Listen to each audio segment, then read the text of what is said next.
ಕರಾವಳಿಯಲ್ಲಿ ದೈವಾರಾಧನೆಯನ್ನು ಕಥೆಯನ್ನಾಗಿಸಿಕೊಂಡು ನಿರ್ಮಿಸಲಾಗಿದ್ದ ಕಾಂತಾರ ಚಿತ್ರ ದೇಶ ವಿದೇಶಗಳಲ್ಲಿ ಸೂಪರ್ ಹಿಟ್ ಆದ ಬಳಿಕ ದೈವಗಳ ಕಥೆಗಳನ್ನು ಆಧರಿಸಿ ಚಿತ್ರಗಳು ತೆರೆಗೆ ಬರಲಾರಂಭಿಸಿದೆ.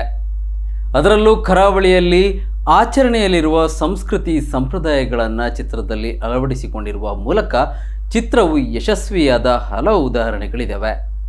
ಇವುಗಳ ಸಾಲಿಗೆ ಇನ್ನೊಂದು ಚಿತ್ರ ತೆರೆ ಕಾಣಲು ಸಿದ್ಧವಾಗಿದ್ದು, ಈ ಚಿತ್ರದಲ್ಲಿ ಕರಾವಳಿಯ ದೇವಸ್ಥಾನಗಳಲ್ಲಿ ನಡೆಯುವ ದೇವರ ಜಲಕದ ಕಥೆಯನ್ನು ಆಧರಿಸಿ ಈ ಚಿತ್ರ ನಿರ್ಮಾಣ ಮಾಡಲಾಗಿದೆ.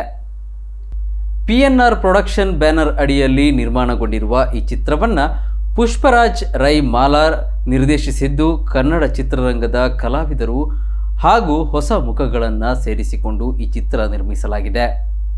ವಿಶೇಷವೆಂದರೆ ಈ ಚಿತ್ರದ ಕಥೆಯೇ ನಾಯಕನ ಸ್ಥಾನ ತುಂಬುತ್ತಿದ್ದು, ಇತರ ಪಾತ್ರಗಳಲ್ಲಿ ಕಾಂತಾರ ಚಿತ್ರದಲ್ಲಿ ಸಹನಟರಾಗಿ ನಟಿಸಿರುವ ಸರಕಾರಿ ಹಿರಿಯ ಪ್ರಾಥಮಿಕ ಶಾಲೆ ಕಾಸರಗೋಡು ಚಿತ್ರದ ಬಾಲನಟ ರಂಜನ್ ಈ ಚಿತ್ರದ ಪ್ರಮುಖ ಪಾತ್ರಗಳಲ್ಲಿ ಒಂದಾಗಿದ್ದಾರೆ.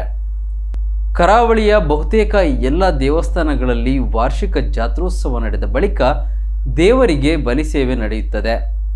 ಬಲಿಸೇವೆಗಳ ನಡೆದ ಬಳಿಕ ದೇವರು ದೇವಸ್ಥಾನದ ಹೊರಗಡೆ ಬಂದು ಜಲಕಕ್ಕೆ ಹೋಗುವ ಸಂಪ್ರದಾಯ ಹಿಂದಿನಿಂದಲೂ ನಡೆದುಕೊಂಡು ಬಂದಿದೆ.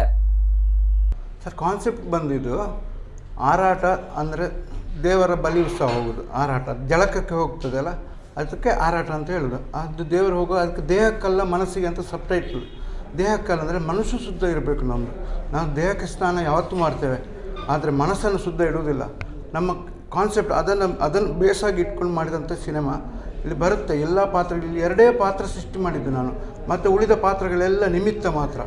ಒಂದು ಭ್ರಮಾಲೋಕದಲ್ಲಿ ಬದುಕುವ ಮನುಷ್ಯ, ಅವನ ಸುತ್ತ ಅವನ ಲೈಫಲ್ಲಿ ಯಾರೆಲ್ಲ ಬಂದು ಹೋಗ್ತಾರೆ, ಅವರೆಲ್ಲ ಬಂದು ಹೋಗುವಾಗ ಅವನಿಗೆ ಅದರಿಂದ ಏನು ಅವರು ಹೆಲ್ಪ್ ಮಾಡ್ತಾರೆ, ಏನು ಕಷ್ಟ ಕೊಡ್ತಾರೆ ನಮ್ಮ ಲೈಫಲ್ಲಿ ಒಂದು ಮನುಷ್ಯನಿಗೆ, ಅವ ಭ್ರಮಲೋಕದಲ್ಲಿ ಬದುಕೋದು. ಆದರೆ ಇನ್ನೊಂದು ಹುಚ್ಚನ ಕ್ಯಾರೆಕ್ಟರ್ ಇದೆ ಅಲ್ಲಿ, ಅವ ಸರಳವಾಗಿ ಹೇಗೆ ಬದುಕೋದು ಅಂತ ಹೇಳ್ತಾ ಹೋಗ್ತಾನೆ. ಆದರೆ ಅದನ್ನು ಯಾರು ಕೇಳೋದಿಲ್ಲ. ನಾವು ಬುದ್ಧಿವಂತರನ್ನು ಯಾವತ್ತು ಹುಚ್ಚ ಅಂತಲೇ ಹೇಳುವುದು.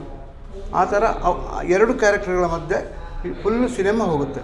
ಕಷ್ಟಗಳೇನು, ದೇವರು ಬಂದು ನಿಮಗೆ ಯಾವತ್ತೂ ನಾವು ಕಷ್ಟ ಅಂತ ಹೇಳುವಾಗ ದೇವರು ಬಂದು ಬ್ಯಾಗಲ್ಲಿ ತಂದು ಹಣ ಕೊಡುವುದಿಲ್ಲ ನಮಗೆ.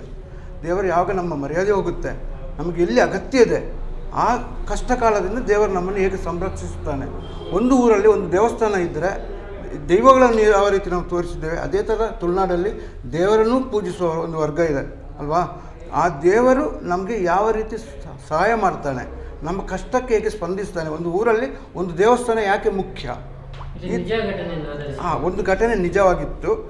ನಮ್ಮ ಪ್ರೊಡ್ಯೂಸರ್ ಸರ್ನವರ ಮನೆಯ ಪಕ್ಕದಲ್ಲಿ ಒಂದು ಘಟನೆ ನಡೆದಿತ್ತು.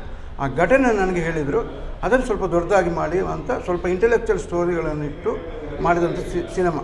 ಇಲ್ಲಿ ಎಲ್ಲ ಪಾತ್ರಗಳು ಬಂದು ಹೋಗುತ್ತೆ. ನಿಮಗೊಂದು 10-15 ನಿಮಿಷ ಎಲ್ಲ ಪಾತ್ರಗಳ ಪರಿಚಯ ಆಗ್ತಾ ಹೋಗುತ್ತೆ. ಊರಲ್ಲಿ ಅವರು ಯಾರು ಅಂತ ಗೊತ್ತಾಗಲ್ಲ, ನಾರ್ಮಲ್ ಇರ್ತಾರೆ. ಆದರೆ ಅವರವರ ಬುದ್ಧಿಯೇನು, ಅವರು ಏನು ರಿಯಾಕ್ಟ್ ಮಾಡ್ತಾರೆ ಸಮಾಜದಲ್ಲಿ. ಹಣ ಇದ್ದವರು ಇದ್ದಾರೆ, ಅವರು ಇಷ್ಟು ಹೆಲ್ಪ್ ಮಾಡ್ತಾರೆ ನಮಗೆ. ಹಣ ಇಲ್ಲದವನಿದ್ದಾನೆ, ಬುದ್ಧಿವಂತ ಇರ್ತಾನೆ, ಅವ ಹೇಗೆ ರಿಯಾಕ್ಟ್ ಮಾಡ್ತಾನೆ. ಮತ್ತು ಶಕುನಿ ಥರ ಮನುಷ್ಯರು ಇರ್ತಾರೆ, ಅವರು ಯಾವ ರೀತಿ ಮಾತಾಡ್ತಾರೆ. ಅದೇ ಥರ ಒಂದು ಪಾಪದ ಬೇಜವಾಬ್ದಾರಿ ಗಂಡ ಇರ್ತಾನೆ, ಅವಳ ಮಗಳನ್ನು ಅವ ಯಾವ ರೀತಿ ಸಾಕ್ತಾನೆ. ಈಗ ನಿಮಗೆ ಗೊತ್ತಿದೆ, ಒಂದು ಹುಡುಗಿ ಶಾಲೆಗೆ ಕಾಲೇಜಿಗೆ ಹೋಗುವಾಗ ಹುಡುಗರದ್ದು ಉಪದ್ರ ಏನೆಲ್ಲ ಇದೆ ಅಂತ ಗೊತ್ತಿದೆ. ಅದು ಪಾರ್ಟ್ ಆಫ್ ದ ಲೈಫು. ಕೆಲವು ತಂದೆ ತಾಯಿ ಅದನ್ನೇ ಸೀರಿಯಸ್ ಆಗಿ ತಿಳ್ಕೊಳ್ತಾರೆ. ಇನ್ನೂ ಕೆಲವು ತಂದೆ ತಾಯಿಗಳು ಮಕ್ಕಳಿಗೆ ಎಜುಕೇಷನ್ಗೆ ಏನು ಬೇಕು ಅಥವಾ ಅವರ ಫ್ಯೂಚರ್ಗೆ ಏನು ಬೇಕು ಆ ಥರ ಎಲ್ಲ ಪ್ಲ್ಯಾನಿಂಗ್ ಮಾಡಿರ್ತಾರೆ. ಕೆಲವರು ಬೇಜವಾಬ್ದಾರಿ ಮನುಷ್ಯರು ಅವರನ್ನೇ ಅದೇ ಟಾರ್ಗೆಟ್, ನನ್ನ ಮಗಳನ್ನು ಯಾರು ನೋಡ್ತಾರೆ, ನನ್ನ ಮಗಳಿಗೆ ಯಾರು ಪತ್ರ ಕೊಡ್ತಾರೆ, ಅದೆಲ್ಲ ಲೈಫಲ್ಲಿ ಬರುವಂಥ ಪಾರ್ಟ್ಗಳು. ಈ ಥರ ಎಲ್ಲ ಕಾನ್ಸೆಪ್ಟ್ ಇಟ್ಕೊಂಡು ಮಾಡಿದಂಥ ಸಿನಿಮಾ. ಈ ರೀತಿ ಜಲಕಕ್ಕೆ ಹೋಗುವ ದಾರಿ ನಡುವೆ ಅಲ್ಲಲ್ಲಿ ಭಕ್ತಾದಿಗಳು ಕಟ್ಟೆಯನ್ನು ಕಟ್ಟಿ ಜಳಕಕ್ಕೆ ತೆರಳುವ ದೇವರನ್ನು ಪೂಜಿಸುತ್ತಾರೆ. ಇದೇ ರೀತಿ ನಿರ್ಮಿಸಲಾದ ಒಂದು ಕಟ್ಟೆಯ ಹಿಂದಿನ ಕಥೆಯನ್ನಾಧರಿಸಿ ಈ ಚಿತ್ರಕಥೆಯನ್ನು ಹೆಣೆಯಲಾಗಿದೆ. ದೇವರ ಪೂಜೆ ನಡೆಯುತ್ತಿದ್ದ ಕಟ್ಟೆಯಲ್ಲಿ ಪೂಜೆ ನಿಂತು ಹೋದಾಗ ಆ ಕಟ್ಟೆಯ ಉಸ್ತುವಾರಿಗಳ ಜೀವನದಲ್ಲಾಗುವ ಬದಲಾವಣೆಗಳು, ಕಟ್ಟೆಯ ಮಹತ್ವದ ಕುರಿತು ಕಥೆ ಇದಾಗಿದೆ. ದಕ್ಷಿಣ ಕನ್ನಡ, ಉಡುಪಿ, ಕಾಸರಗೋಡು ಭಾಗದಲ್ಲಿ ಈ ಚಿತ್ರವನ್ನು ಚಿತ್ರೀಕರಿಸಲಾಗಿದ್ದು, ಚಿತ್ರದ 2 ಹಾಡುಗಳು ಈಗಾಗಲೇ ಸೂಪರ್ ಹಿಟ್ ಆಗಿದೆ. ಕರಾವಳಿ ಭಾಗದ ಕಲಾವಿದರನ್ನೇ ಹೆಚ್ಚಾಗಿ ಸೇರಿಸಿಕೊಂಡು ನಿರ್ಮಿಸಲಾದ ಈ ಕನ್ನಡ ಚಿತ್ರದಲ್ಲಿ ಕಾಂತಾರ ಚಿತ್ರದಲ್ಲಿರುವಂತಹುದೇ ಟಿಪಿಕಲ್ ಕನ್ನಡ ಸಂಭಾಷಣೆ ಇರಲಿದೆ. ಎಲ್ರಿಗೂ ನಮಸ್ಕಾರ, ನಾನು ರಂಜನ್. ಸೊ ಈಗ ಎಲ್ರಿಗೂ ಗೊತ್ತಿರೋ ಹಾಗೆ ಆರಾಟ ಸಿನಿಮಾ ಬರ್ತಾ ಇದೆ ತೆರೆಗೆ. ಜೂನ್ 21ಕ್ಕೆ. ನಮ್ಮ ಕರಾವಳಿ ಬೇಸ್ ಮೂವಿ ಇದು. ಸೊ ಇಲ್ಲಿನ ಮಣ್ಣಿನ ಸೊಗಡು ಹಾಗೆ ಇಲ್ಲಿನ ಕಲ್ಚರ್ ಬಗ್ಗೆ ಹೇಳುವಂಥ ಸಿನಿಮಾ. ನೀವು ಎಲ್ಲ ದೈವಾರಾಧನೆ, ದೇವರ ಒಂದು ಹಾರಾಟ ಅಂತ ಹೇಳೋದು. ಈಗ ಹಾರಾಟ ಅಂತ ಹೇಳೋದು ದೇವರ ಒಂದು ಜಲಕಕ್ಕೆ ಕೊಂಡೋಗೋದು ಅಂತ, ಜಲಕಕ್ಕೆ ತಗೊಂಡು ಹೋಗೋದು. ಈ ಬಲಿಯೋತ್ಸವ ಆದಮೇಲೆ ನಂತರ ತಗೊಂಡು ಹೋಗುವಂಥ ಒಂದು ಸ್ನಾನ ಮಾಡಿಸಿ ತಗೊಂಡು ಹೋಗೋದು. ಅದರಲ್ಲಿ ಹಾರಾಟ ದೇಹಕ್ಕಲ್ಲ ಮನಸ್ಸಿಗೆ ಅಂತ ಕೊಟ್ಟಿದ್ದೇವೆ ನಾವು ಟೈಟಲ್. ಸೊ ದೇಹಕ್ಕಲ್ಲ ಮನಸ್ಸಿಗೆ ಅಂದರೆ ನಾವು ದೇಹಕ್ಕೆ ಶುದ್ಧ ಮಾಡಿದರೆ ಮಾತ್ರ ಸಾಲದು, ನಮ್ಮ ಮನಸ್ಸು ಶುದ್ಧವಾಗಿರಬೇಕು ಅಂತ ಒಂದು ಕಲ್ಪನೆಯಲ್ಲಿ ಮಾಡಿದಂಥದ್ದು. ಹಾಗೆ ಈ ಹಾರಾಟ ಸಿನಿಮಾದಲ್ಲಿ ನಾನು ಒಂದು ಪಾತ್ರ ಮಾಡಿದ್ದೇನೆ. ಒಂದು ಸಣ್ಣಕ್ಕೊಂದು ಲವ್ ಇದೆ. ಓಕೆ, ಅಂದರೆ ನಮ್ಮ ಈ ಬಾಲ್ಯಕಾಲದಲ್ಲಿ ಅಂದರೆ ಶಾಲೆಗೆ ಹೋಗುವ ಟೈಮಲ್ಲಿ ಯಾವ ಥರ ಅಂದರೆ ಒಂದು ಕ್ರಶ್ ಅಂತ ಹೇಳ್ಬೋದಲ್ಲ, ಆ ಥರದ್ದು ಒಂದು ಇದೆ. ಸೊ ಎಲ್ಲ ಪಾತ್ರದ ಅಂದರೆ ಹಿರಿಯ ನಟರೆಲ್ಲ ತುಂಬ ಜನ ಅಭಿನಯಿಸಿದ್ದಾರೆ ಇದರಲ್ಲಿ. ಚೇತನ್ ರೈ ಮಾಣಿ, ಸುನಿಲ್ ನೆಲ್ಲಿಗುಡ್ಡೆ ಅಂತ ತುಳುನಾಡ ಕಲಾವಿದರು, ಅಂದರೆ ನಾಟಕದಲ್ಲಿರುವವರೆಲ್ಲ. ಸೊ ಅವರ ಜೊತೆ ಮಾಡಬೇಕಾದ್ರೆ ಸ್ವಲ್ಪ ಇದಾಗಿದೆ, ಕಷ್ಟ ಆಗಿದೆ. ಬಟ್ ಆದರೂ ಅವರು ನನಗೆ ಹೆಲ್ಪ್ ಮಾಡಿ ಮುಂದೆ ತಗೊಂಡು, ಯಾಕಂದರೆ ಈ ನಾಟಕ ವೇದಿಕೆಯಿಂದ ಬಂದವರು ನಿಮ್ಗೆ ಗೊತ್ತಿರ್ಬೋದು, ಅವರಿಗೆ ಸ್ಪಷ್ಟವಾಗಿ ಇರುತ್ತೆ ಅವ್ರದ್ದು ಎಲ್ಲ ಆ್ಯಕ್ಟಿಂಗು. ಅವ್ರು ಸ್ಪೀಡಾಗಿರ್ತಾರೆ, ನಾವು ಸ್ವಲ್ಪ ಸೈಕಲ್ ಜಾಸ್ತಿ.